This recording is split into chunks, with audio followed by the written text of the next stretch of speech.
Start it. 7, 6, 5, 4, 3, 2, 1, 0. Ladies and gentlemen, are you ready? Yeah, turn it up, hey! It's the biggest small show. Yeah! You already know. It's the Mini Vinny Show, let's talk, let's go. Big brain vibes in a tight time glow. From the mic to your ride, every lane we roll. It's the Mini Vinny Show, the biggest small show. What up, everybody? I got my fake bling bling. Hello. Vinny MG is back in the house, out of the hospital, feeling great. I got my buddy, Mr. Phoenix, with his fake bling bling that looks heavier than me. Hey, it's bigger than you. very, very special guest tonight. Ladies and gentlemen, let me introduce you to the victim. Yeah, that's that's what my wife calls me too. Oh, he's got jokes too. That's so awesome. Oh, it's all jokes all the time. I can't help it. It's a disease. It is, isn't it? Well, thanks for having me on, guys. I've been going back and looking at what you guys have done. I thought, oh man, I got to get on that show. And anybody that watching, if you're not subscribing already, you're a douchebag. Get it done right now. It's just a push of a that button, little man. subscribe button and get it done. Just saying. It's just a push of one button. That's all they have to do. It's not like they're like spending thousands of dollars on stuff. I was sitting about 6 feet back from my computer, and I used my dick to do it. It was just that easy. Here we go. And it's off. Hi, Vinny. Oh, hi, kids. Sorry. No, we're not rated. We're good. No, we're not rated. You're good. You're good. You beat me to a dick joke, so. Only as big around as is long. All right. Love the cup.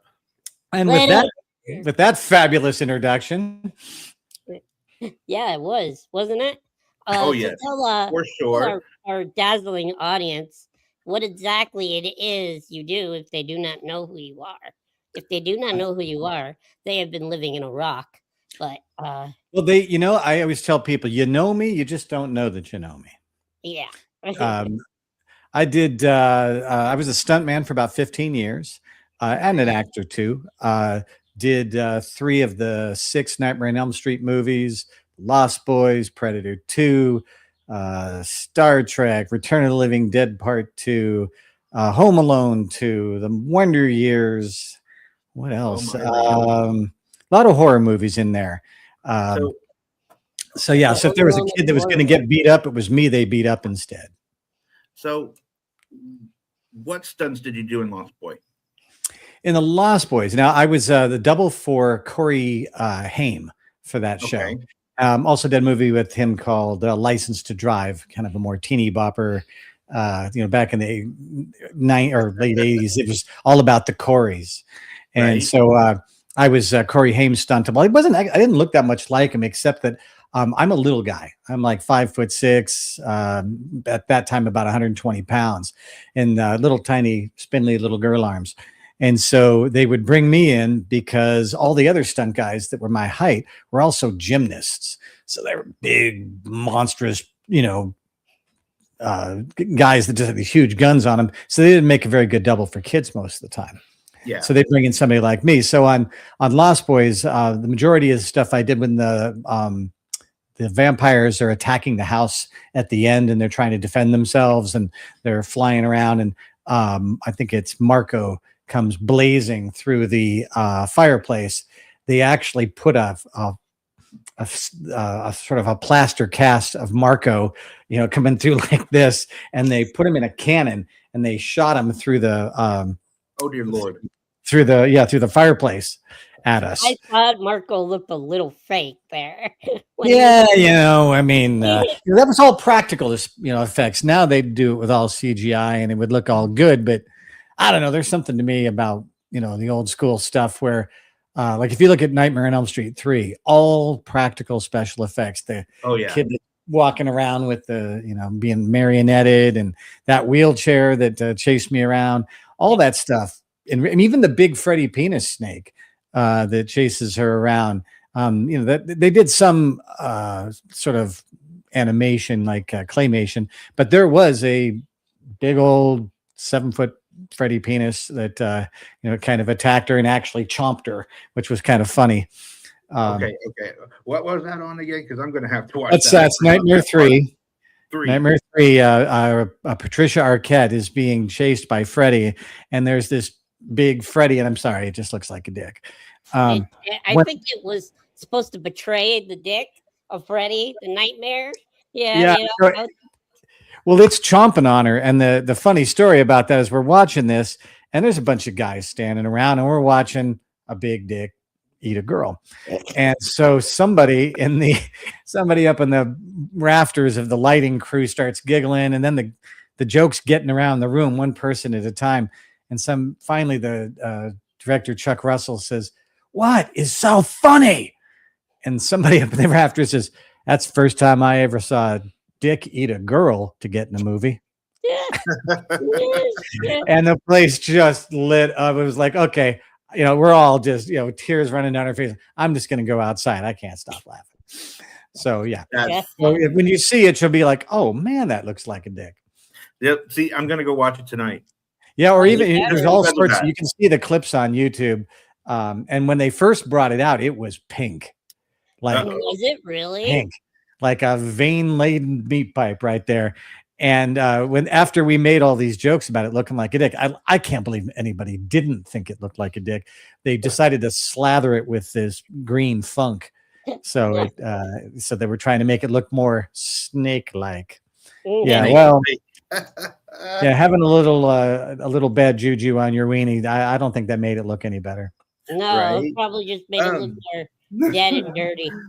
Let's switch some gears there real quick. Yes, that was charming stuff. Hello, ladies and gentlemen.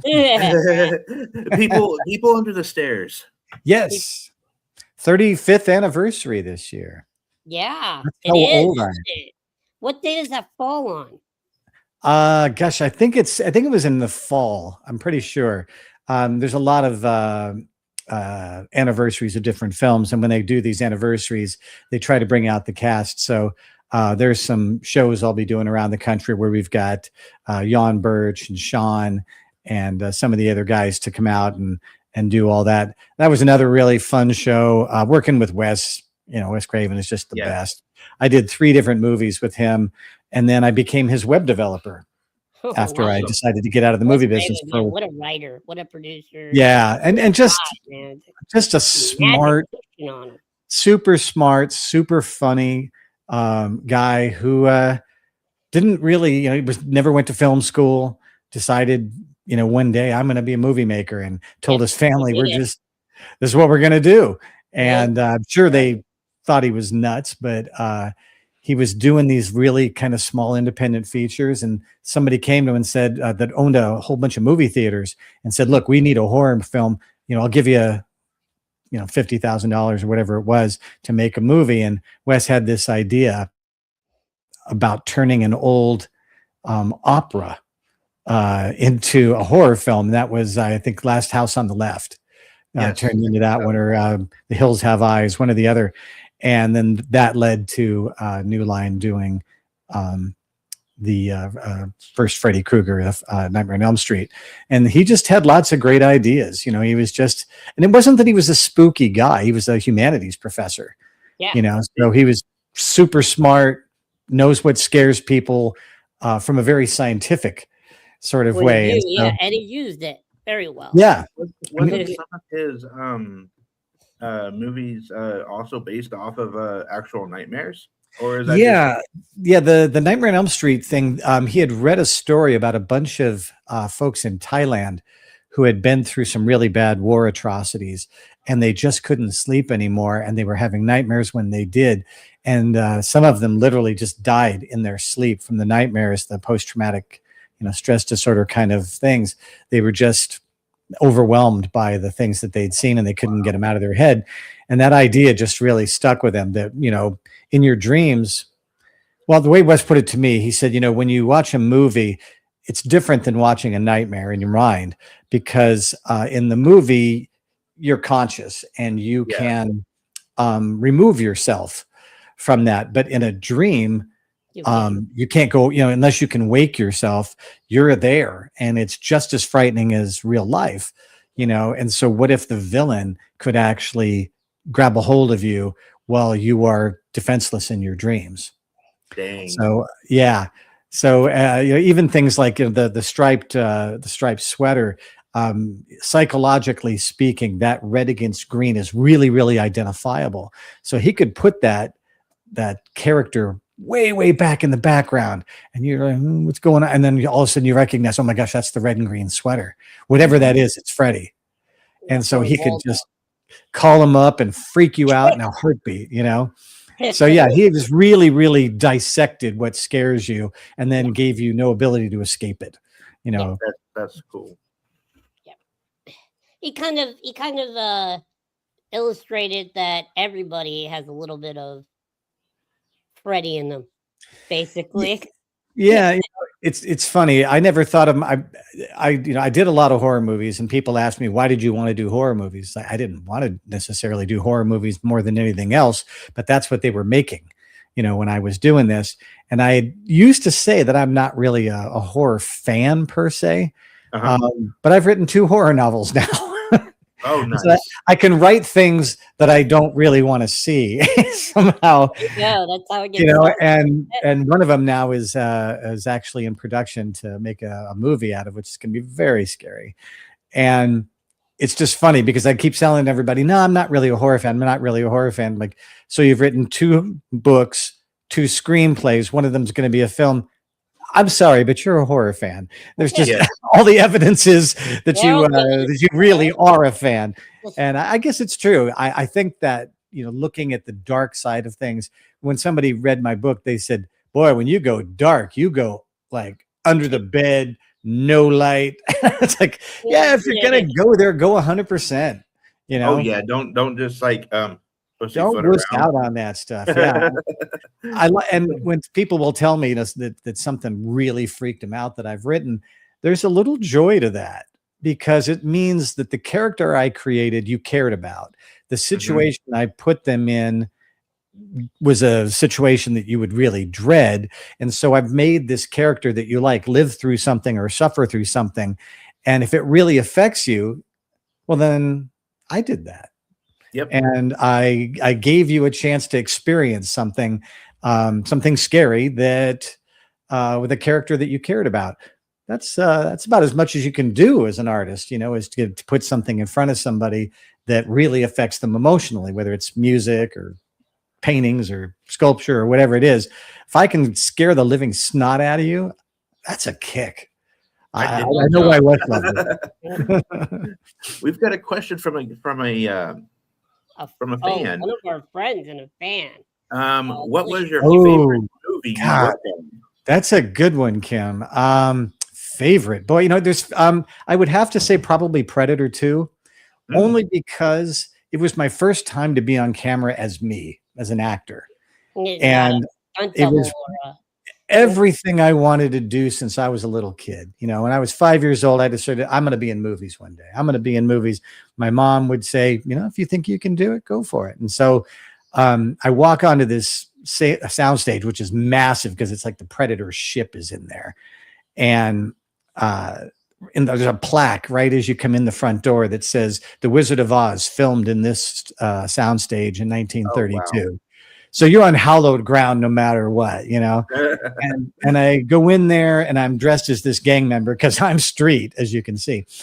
I go in for this thing and I just remember thinking, this is everything I wanted to do since I was a little kid. Very few people get to do their dream gig. I mean, the absolute, like, this is the best thing that, supermodels and it's everything I wanted. And I got to do it. And there were big movie stars on the show and they were really nice people. And I just remember that being just like the best week of my life. Just like, this is everything I wanted. And, a lot of people don't get even close to that. So I just really appreciate the fact that I that all the work and all the effort and all the sacrifice finally paid off. That's pretty badass. That's good stuff. That's a great question. Awesome. Awesome. Sounds like it was a pretty badass moment for you. Have I you? really want to be a horror movie actor. Yeah, no I joke. have wanted to be a horror movie actor ever since I saw Leprechaun when I was 10 years old. Yeah. I was And like, it's not as, it's a good gig. I mean, it's funny because I tell people that it's about 10% awesome, but it's the most 10% awesome it could ever be. Then there's about another 60% that's tolerable. And then there's another 30% that just sucks. yeah, And it's difficult because you spend so much time trying to get a job, trying to develop a relationship with somebody that can give you a job, and acting classes and all this. You're trying to build up a foundation.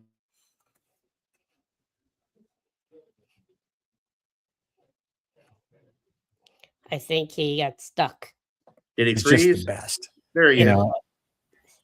So anyway, it's a tough thing, but I mean, I got to travel the world. I toured with Michael Jackson across Europe. Oh as wow. part of all this Oh, stuff. So I I've met- had experiences you just can't even believe. I look at it like it was somebody else sometimes. Yeah, I know, Wow. right? It was That is almost like amazing. he had two personalities.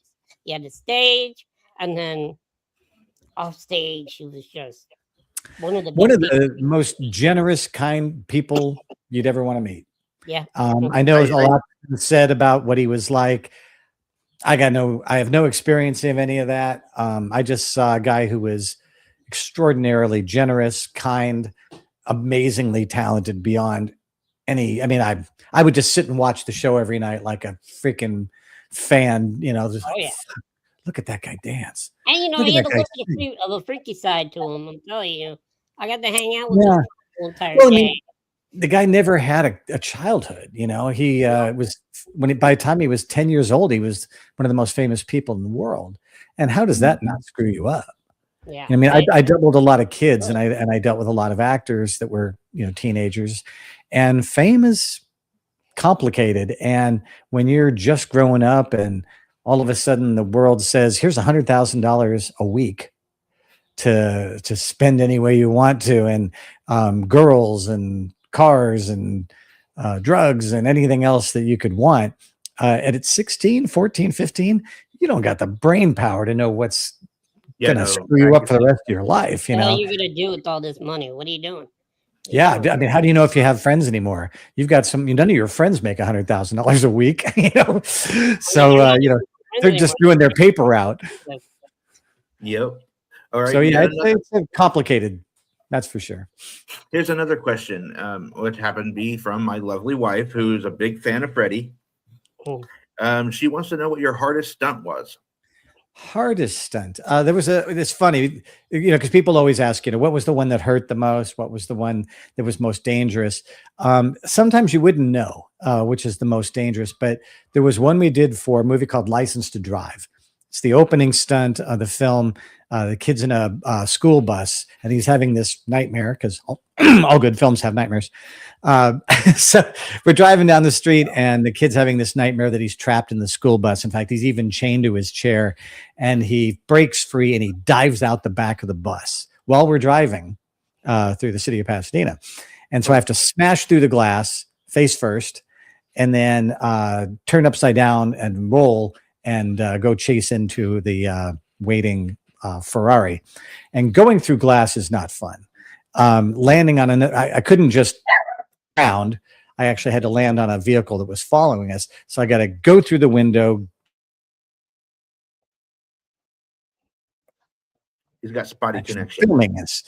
So one of those jobs where I thought to myself later, that could have done it. Yeah, that could have killed me if I screwed that up. And we did it twice in about a half an hour. So not only are you doing something stupid, you're doing something repeatedly stupid. Yeah. So we have a joke. Outcome. We have a joke about that. They say courage is knowing that it's going to hurt, but doing it anyway. but that's also the same definition of stupidity. It's like, I know this is going to hurt. Well, why are you doing it? I don't know, for the money, I guess. That's Chicks exactly need what I scars. did. I did a parody for uh The Exorcist, and they had me be a female exorcist baby that pops out. Basically, I kill everybody in the hospital room, everybody, and then they say, "Well, you gotta get back onto the gurney where mom is and kill her next." Cool. As one does. Back up on there. And the director tells me, "Oh no, this is just spontaneous, no plan." Goes, "No, no, no, no, you're gonna jump up there." Oh, because I can fly like Peter Pan. Yeah, Let's instantly. do that. They strap me to a harness with a pulley tape, and at first I was like really excited because I'm like, "This is gonna look awesome. It's gonna look great." First attempt, I got stuck for a half an hour floating above Karen Black. And those harnesses are not comfortable. Yeah. No. If you have testicles, like I assume all of us do, those Very things old. are just, they're torture devices. Oh. We did a film with Elvira, Mistress of the Dark, and they had a scene where I'm supposed to be climbing up this window, and the guys, I get scared and I fall, and another guy's supposed to grab me.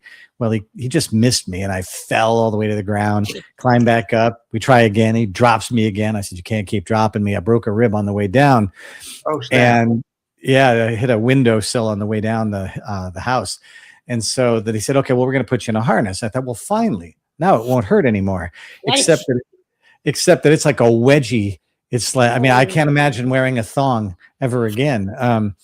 Just so uncomfortable. And I'm basically hanging, but by what feels like my testicles. And I'm like, maybe we'll go back to you dropping me again. Maybe that would be better. I don't use my ribs for much. I use those things all the time. What's one or two ribs?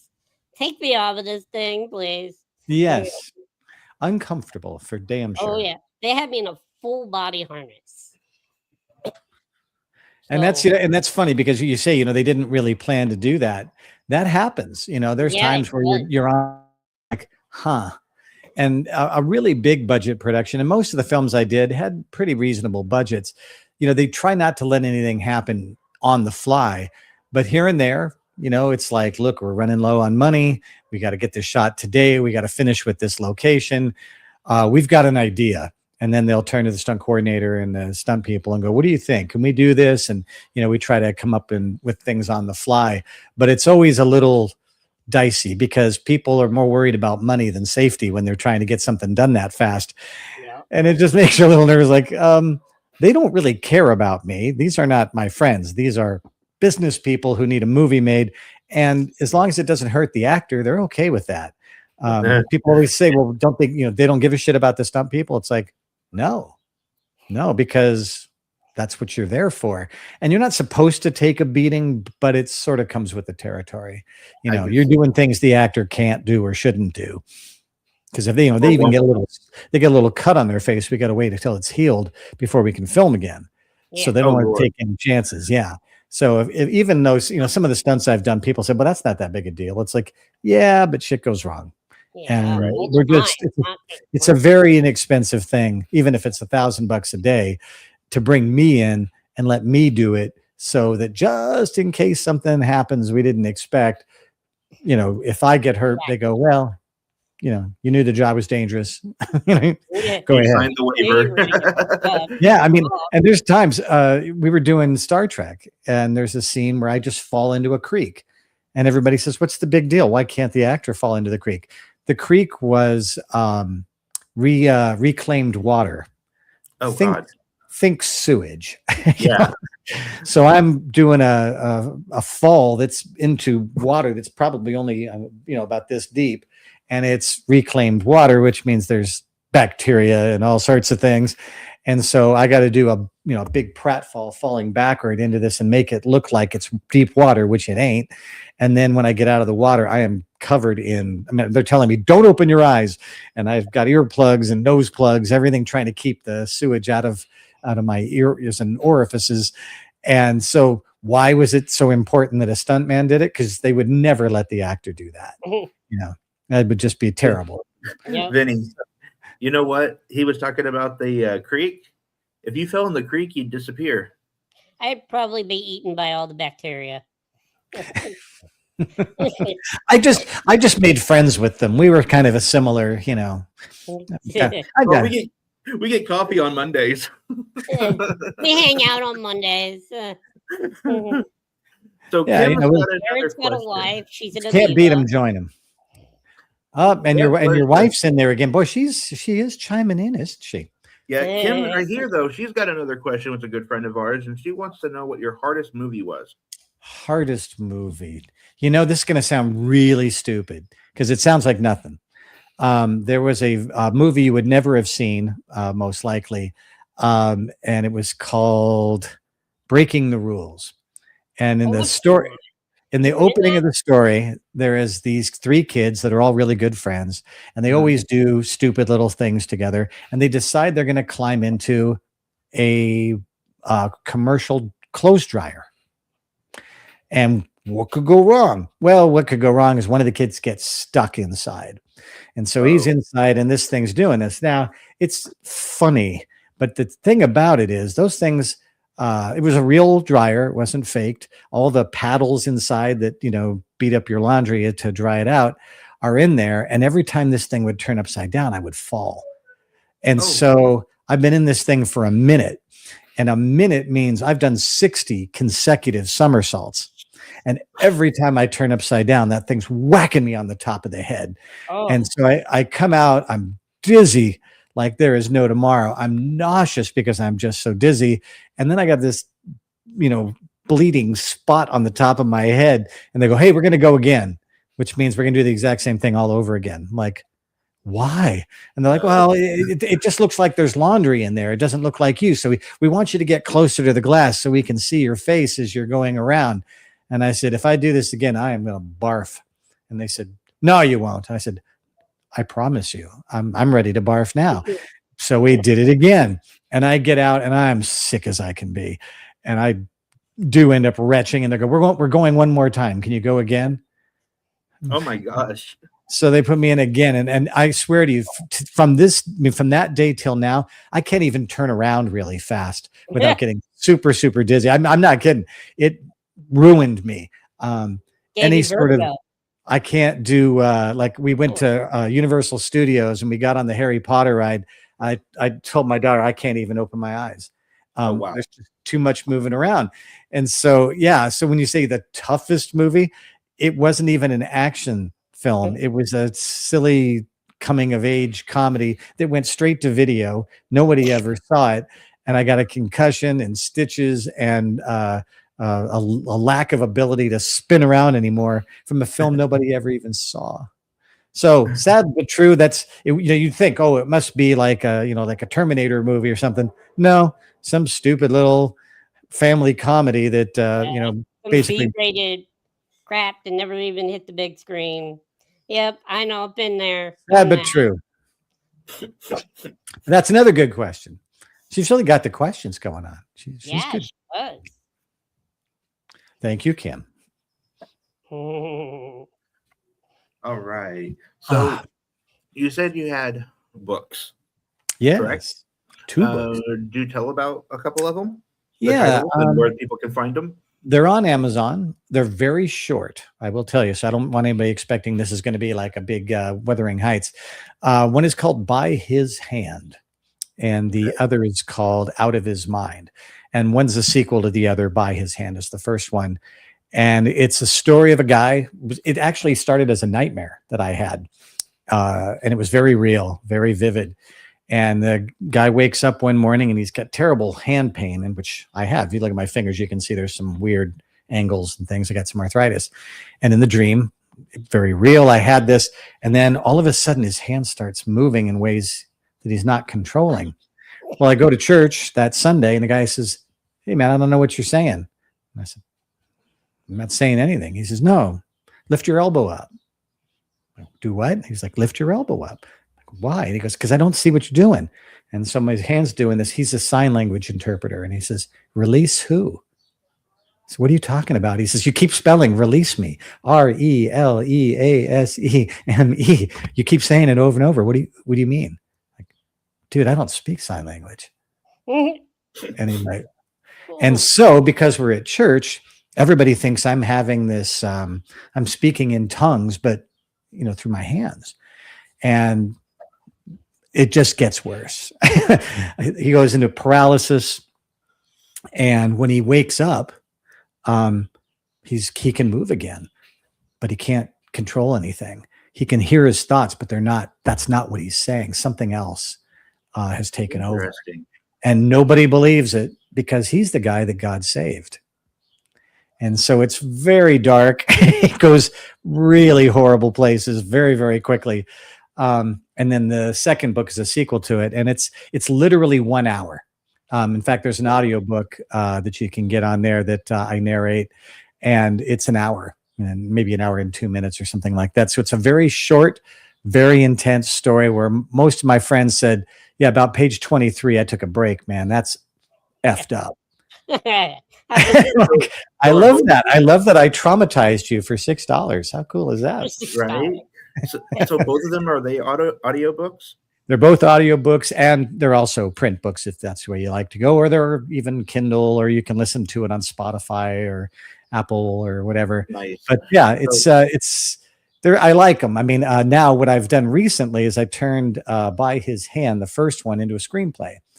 And there's a young lady named Catherine Corcoran who is in Terrifier. Like she gets when they get cut in half. Yeah.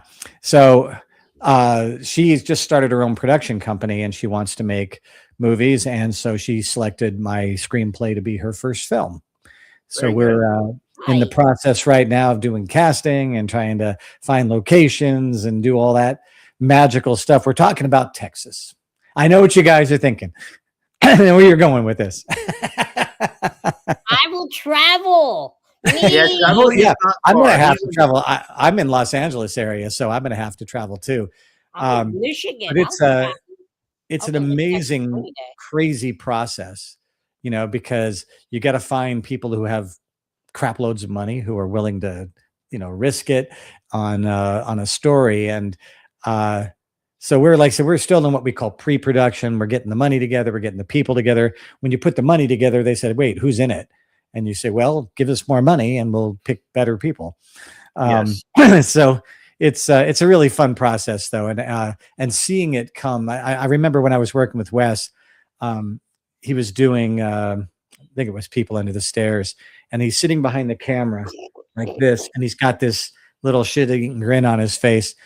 And because he wrote that story too, what he was doing, the way it looked was like a guy with GI Joes. Yep. Got your GI Joes and you're, and this one's fighting this one and this one's doing it, but he was doing it with real people and sets and special effects and smoke and lights and music and all that stuff. Spontaneous. Yeah, and he could take whatever was going on in his brain when he thought it all up and make it real with real people who could act and special effects and all that stuff. And now I really see what that fun was. When I wrote the stories, it was like, hey, it's all in my head. I'm going to try to get it out in a way that makes sense when you read it. But when you make a film, you've got a director who's going to work with your actors. You've got actors who may not be what you pictured. Maybe they're not as good looking or too good looking or whatever. You've got all these different things. You got a sound designer and a cinematographer and a lighting guy and all these different people who are all trying to make that vision that you had. And for me, all I want to do is just see the actors get up there and say those words. Yeah, because that's my fun part, and I'll have a little part in it as well. But it's a really interesting process to go from book, because in a book you can say Bill thought to himself, but in a screenplay you don't have that. You got to show it. If you don't show it, better hear it, you better see it. Yeah. or you had to say it, hear it, or show it. And so you have to kind of give up a lot of this creative control that you have in a book, because you can just do whatever you want. In a screenplay, you've got to live within what we can show. Yeah. So it's been a really fun process. I've been really that's all I even think about anymore, is just making my movie. Oh, I can totally understand that. I mean, I don't have the. I'm willing to travel. I'm cheap. I'm half the price because I'm half the person. Oh, very nice. Yeah. I don't think we get to pay by the pound or the inch. I wish they would, because like I said, I'd be very inexpensive myself. I'm 3'5", so $3. Come on. $3.50. I've done a couple movies, and by couple I mean two, and they were both horror movies. One was a comedy, and one was an actual horror movie. And the producer name was Joe Lungo, and he oh yeah, by the way, sorry, my uncle's here. He's from New York. New York. New York. Get out of town. Forget about it. Exactly, and they yell. So he had this vision of taking bullying and the Saw movie and putting them together. And it came out to be a telephobia. I was one of the henchmen. I was the main henchman. I got more screen time than the actual star of the movie did, and she got pissed off, and I never got paid. Ooh. Yeah, that's the other part of this that's really tricky. In fact, Catherine, that it's our producer, when she started her own production company, the whole purpose behind it was everybody gets paid by the contract that they signed. No creative Hollywood accounting. If there's dangerous things, we're going to make sure there's a stunt coordinator. If there's intimate things, if somebody Catherine had to be pretty much pretty close to naked, and they were supposed to have something called a intimacy coordinator, just to make sure that the girl feels comfortable, or guy. Yeah, I see that. And those are things that are really important. And if the production companies are trying to squeak by cheap, sometimes they overlook that kind of stuff, and you can't. I mean, this is a job, when we love making movies, and it's just the best thing ever, but it's not fun if it's not safe. It's not fun if you feel like you're being taken advantage of. In most big budget productions, you don't have to worry so much about that, because there's plenty of people there, and there's lots and lots of money going around to make sure everybody's comfortable. But in the lower budget films, when people are trying to, they cut corners. Yeah, it's always been like that. When I did a Telephobia, it was a B-rated movie. We didn't have much funds. Yeah, we shot the majority of the movie in an abandoned restaurant. So our tortures took place in a non-working walk-in freezer. We were wishing it would work because it was hot. Yeah, because probably about 1,000 degrees and smells like mold. We used the things around us because it was an abandoned restaurant. It had dead cockroaches everywhere and stuff. So we picked up dead cockroaches and we used them in the movie. Oh God! Rotten food, put it on the actor. Anything to save money.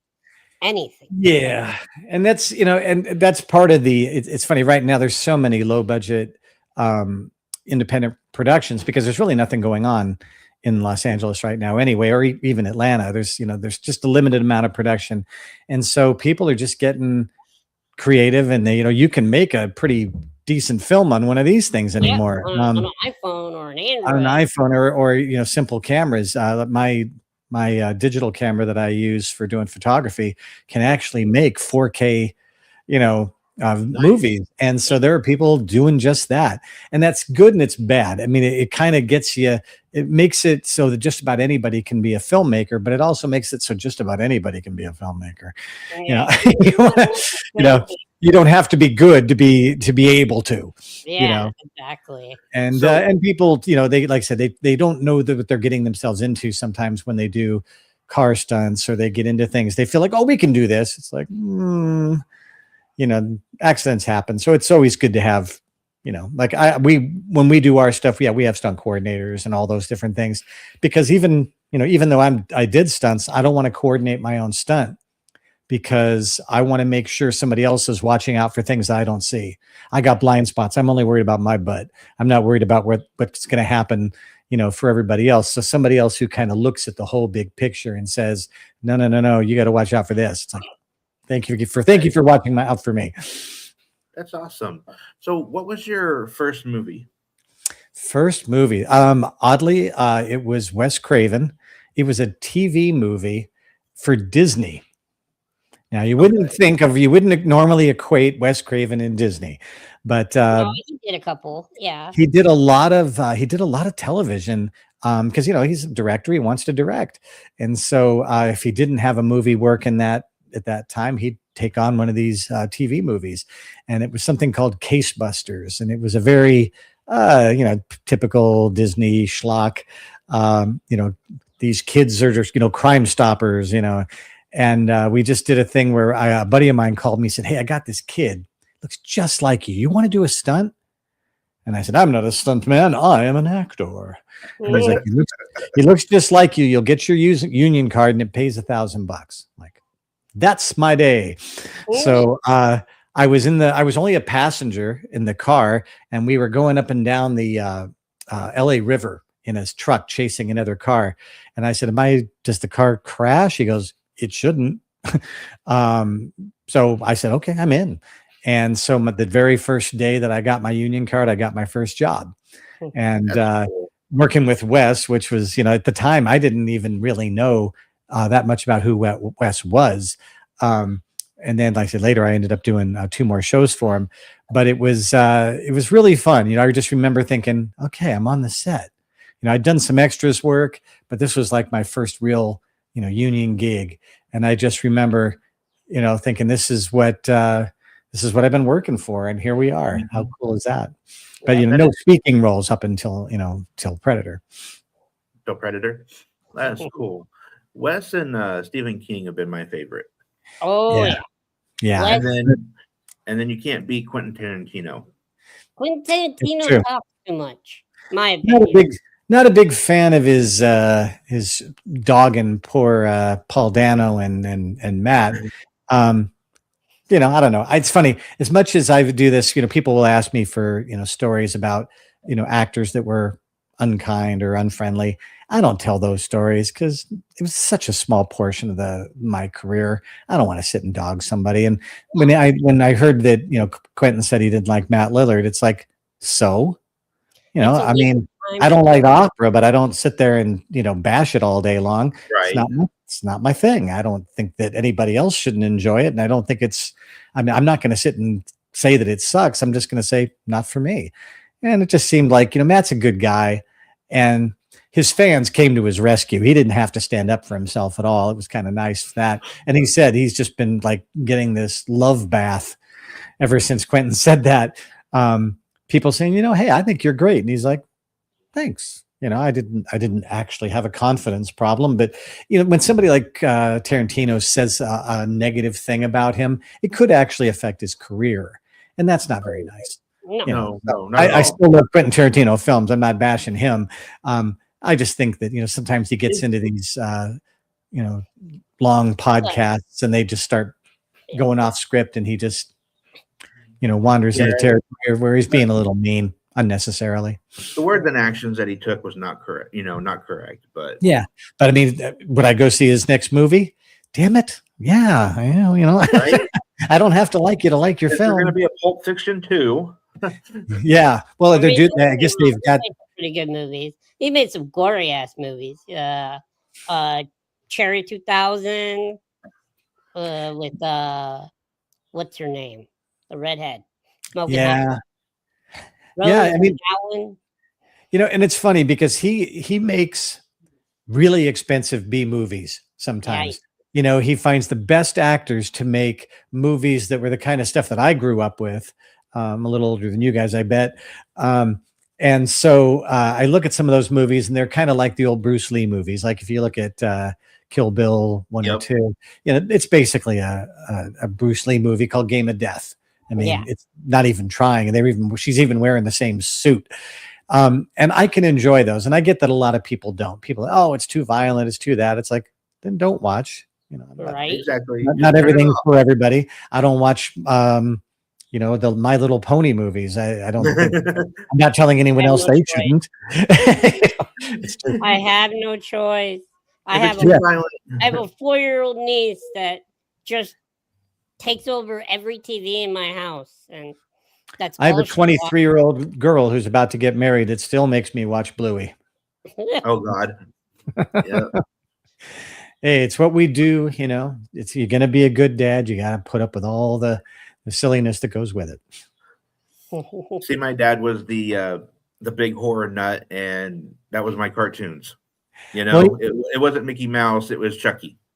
one of the things that I learned by doing these conventions, a guy came up to me and he says, "Hey, Nightmare on Elm Street is my favorite movie of all time." And it's not like it's Ben-Hur. This isn't the pinnacle of. And I said, "So why is it your favorite movie?" And he goes, "I'll tell you, man. I was like 16, and or not 14, and my dad takes me to see Nightmare on Elm Street 3. Now we didn't tell my mom because she would have been pissed. And my dad took me out to this really great steak dinner, and we never ever told my mom. This was our little secret." He says, my dad just treated me like I was more of a grown up, and we became more friends than father and son. We just really had this mutual respect. And I'm looking at the guy, I'm like, dude, this has nothing to do with the movie. This has to do with you bonding with your dad and having this really great, transition in your life. And you associate the movie with that. And that's perfectly fine. I mean, I love that story, Another guy's telling me a similar story, same movie, says, this girl that I really wanted to date, it's a hot summer night. We go see Nightmare on Elm Street 3, and she's wearing a tank top and she's not wearing a bra. And she gets all scared and she cuddles up next to me, and this hand over here, I got my first side boob action, just laughing. I said, dude, again, It's a second base. Thank you. This has a lot less to do with Freddy Krueger and a lot more to do with Susie than it did with Right. the film. But it's any of these films, and it's like a good song, from when you were growing up. Certain songs or movies, those things meant something to you, and they encapsulate a time in your life that was really transitional. You were growing up, you were seeing new things, you were doing stuff your parents didn't want you to do, you were listening to music your parents told you not to listen to. And so now you're older and you go, oh man, I remember that, and that movie was the greatest. Was it the greatest? Maybe it was, maybe it wasn't, but you remember it. You remember it because it was part of a really important time in your life. You go back and you watch it and you're like, this is not what I remember. Oh, well, yeah. You have some films don't hold up. You watch it and you go, damn, that was lame. Like, what was I thinking? My favorite horror movie as a really, really small kid was Little Shop of Horrors. Oh yeah, that's not even a horror movie. Are you talking about the musical? Or are you talking about the original with Jack Nicholson? No, I'm talking about the musical. Okay, yeah. And then I saw the original with Jack Nicholson when I was older. But I went back to watch the musical again. I was 16 years old. I said, "Oh, Little Shop of Horrors. Haven't seen this in like forever. Let's watch it. It's so super scary." And then you got all these people dancing in the street and singing. And what the fuck is this shit? Well, and it's not what I watch. Ever, though. It's a great movie. It's just not a horror movie. It's not. It is. It's a plant. It's a plant that eats people. And it's no more than Rocky Horror is a horror movie. Exactly. Yeah, it's a parody, it's satire, but it's still the story is there.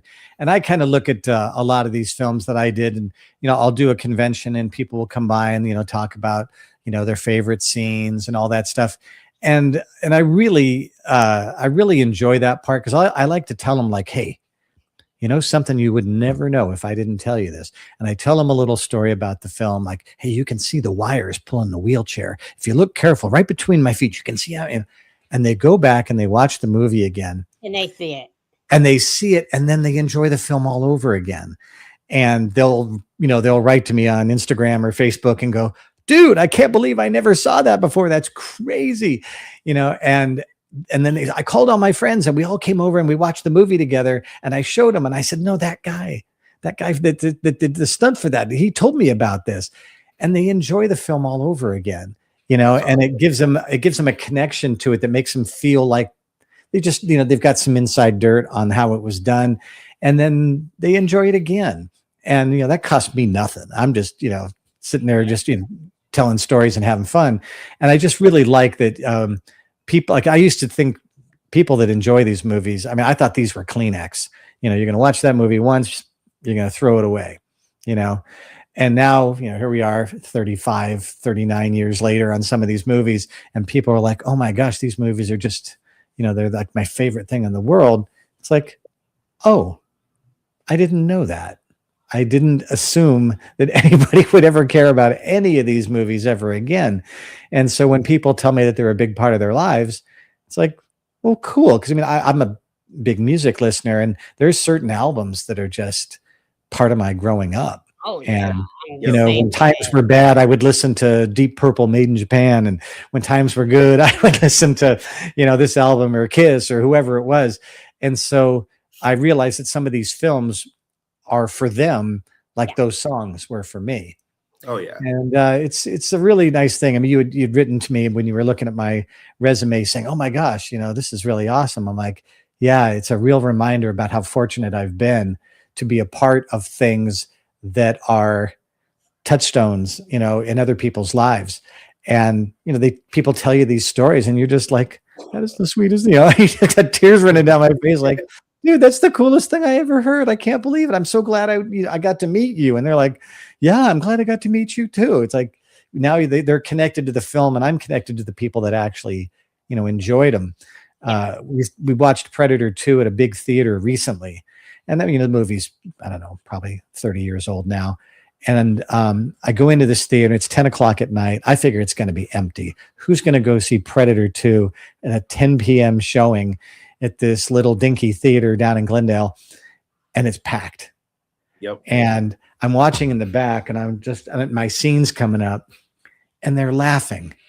They're laughing at the good parts. They're cheering for the gang. They're cheering for the Predator. They're really deeply enjoying this film. And the promoter came over to me and he goes, are you tearing up? I said, I am absolutely tearing up. I had not been in a big theater to see this in 30 years. Yeah. And to see people really enjoy it again and to see my face, 50 feet across on a and remember how big a deal that was the first time, oh, if that don't make you happy, I don't know what's going to work. Okay. We only got 6 hold on minutes. 1 second. I want to say one more thing. What is it? Who did The Hills Have Eyes? That was Wes and Michael Berryman. And I said, it's been a long time since I've seen that one. Yeah. Those are scary movies. I don't watch scary movies. The ball on that movie. I went to see it with my dad. That was a horror movie they tried way too much. And the scene where he's in the house and the guy with the really big head that's on the rocking chair starts threatening the guy with the baseball bat. This dude can't move. He's going to kill himself if he moves. We start laughing out loud, me and my dad. We're like, what? And then all of a sudden he starts beating him with the baseball bat. What did you think was going to happen? It's funny. Wes has a thing he told me one time. He said, if you walked in, say you're at a big multiplex theater and you go into, if you put on some headphones and you can't hear a thing and you walk in and you're facing the audience, not the screen, and you watch, you wouldn't know if you were watching a horror film or a comedy. Yep. Because the reaction is sort of the same. You see something, even if it's really gnarly, but there's like a laugh. It's this release of all this emotional energy that you've had, even if it's scary, you go, oh, and then after you realize you were scared, you laugh. Yeah. And so he said, a good scary movie is a lot like a good comedy in that there's a lot of emotional release on it, even if it's silly, even if it's gory, even if it's unwatchably, gory and nasty, you're still going to have sort of a laugh because it's just your body letting out all that fear and all that tension in your life. And that's where those films, that's why what Wes really liked to do. He really liked to get you just to be able to deal with the misery of the world in a theater for just Yeah. an hour and 45 minutes Yeah. and, leave with a sense of relief, that it wasn't you, I guess. So Yeah. we've Well, got now I know not to do that. Okay. Yeah, don't tease the guy with the baseball bat. I think that's most people goes without saying, but that old guy. It's like, dude, you're in a rocky chair. You can't Yeah, you're not going anywhere in stand a up, hurry. and you're telling a guy with a baseball bat that has nails poking out at the very tip, and you're saying, "I'm gonna rip your head off. I'm gonna kill you. I'm gonna do this." And this guy is just looking at you like, "Okay, when you're done talking, you're gonna die." That's Yeah. just where Well, I put myself. that's one of the fun things about Scream. When I first read the screenplay for Scream, I thought this will never get made. It's too graphic. It's too intense. And Wes said, no, it's going to be funny. And I thought, this ain't funny. But it was the way Wes directed it. And because in the movie, all of the characters are movie fans, particularly of scary movies. And so they know the rules and they know to ignore them. It was groundbreaking when it came out. I mean, I know Scream 7 just came out and was, had the biggest debut of all of them. And it just shows you that the formula, and Wes was not a big formula fan, but the idea of playing around with the rules, that people live and die by in horror films is still fun. Even 7 films and $1 billion later, people will still enjoy it. And there's something good about that. I mean, I'd like to see something new and original out there, but there's so many fun Easter eggs in there that you can enjoy if you're a big hardcore, seen the movie 3,000 times kind of fan, and they're out there. And I already know, I was talking to Kevin Williamson at this party about a week and a half ago, and they're already starting on 8. Oh, wow. Yeah, absolutely. Oh, wow. Yeah. So we've got I'd love to 1 be in a minute Scream before movie. 8. I think that would be the funnest thing ever, to be in a Scream movie with some of the original characters, including Cindy. Yeah, and Matt was in there. Yes. Yeah. Good. There's a controversy. A good friend of mine was his stunt double for Scream, and they dropped the TV on his face and gets all electrocuted. And he said, Wes never said you're going to be electrocuted and die. Wes said you're going to be electrocuted. He very clearly did not say you die. And so people are like, no, Stu's dead. Stu's dead. And the one guy in the room, my friend Alan Robinson, said, I was there. I was him. He never said, I want you to be dead. Right. So there's this whole thing, is Stu alive? Is Stu dead? I just love that people are still talking about it. I don't have a real opinion on it one way or another. I just think it's great that people are such fans of the film that it's something even worth arguing. Yeah, I'm glad the character means enough to him, whether they hate him or love him or whatever, that 30 years later we're still yakking about it over chili fries. Oh yeah. So something we have to do before we go, and I do have to go soon, is you had asked if I would give a couple of donated items to give to people in your in the comment section. Now I'm going to send something to your wife just because I have to, and because you threatened me. But I'm going to say that right now. Now I was going to sign some of my filthy underwear. So that's it's a gift. It's getting rid of something I don't need. Any dirtier than Mr. Phoenix. Oh, come on. But I'm going to send your lovely wife something. But then I want to pick somebody out of the audience here, and I'm going to give you a autographed, whether you like it or not, Freddy Krueger Funko Pop. Ooh. There we go. So what we're going to do, how are we going to pick who we're going to do here? Well, so far there is chances are pretty good you're going to win, those of you who are out there, because there's Kim, there's is it Erica? That's my wife, yes, and then Terry is my cousin. Well, see, now you told me that. Now I can't give them to anybody. Sorry, I'm not giving it to all you guys. That's a damn nipple baby. New entry. Oh, who's this one? That's you guys. Well, The I'll Mini let Vinny you guys. Show. I'll He tell you what said we'll do. me. You guys pick somebody. I'm gonna just, I won't look, and then send me that person's mailing address, and I will ship it out probably by the end of the week, which is pretty soon.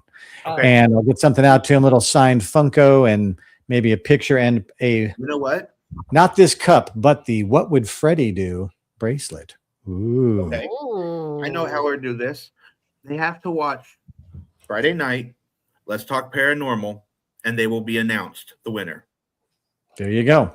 You announce them, then you send me whatever I need to do. I mean, I can send it to you, and you can send it to them if they're afraid that I'm going to stalk them. Look, another comment came through. Said, What's that? send it to Vinny. Oh, that happens to be Vinny playing with the controls. No. I don't trust him anymore. I didn't trust him to begin with, but I don't trust him any more or any less. I just don't trust him at all. That's why he lost You that half can't an trust inch. me as far as you could throw me. Probably could Well, throw me that pretty far. could actually be. That might be. That's a pretty reasonable distance. I know. Let's say it's as far as I can throw Mr. Phoenix. Oh, That that's would gonna not be be All right. hard. I'd be lucky to tip him over.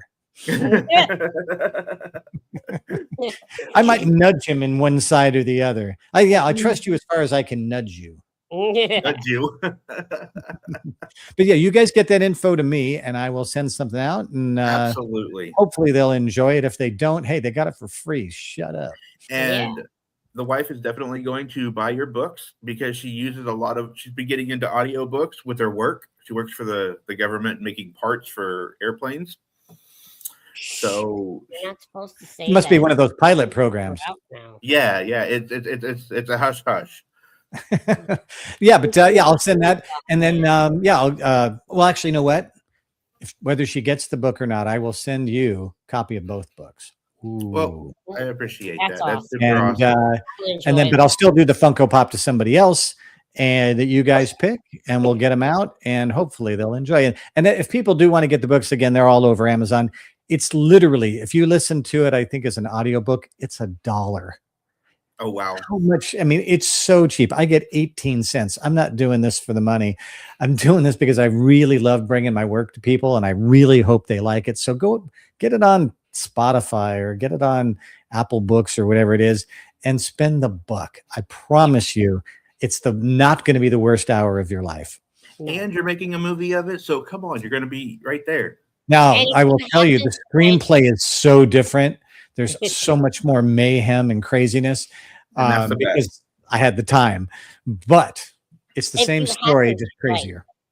If What's you that? happen to write another movie or another book and want to turn it into a movie, I'm your guy.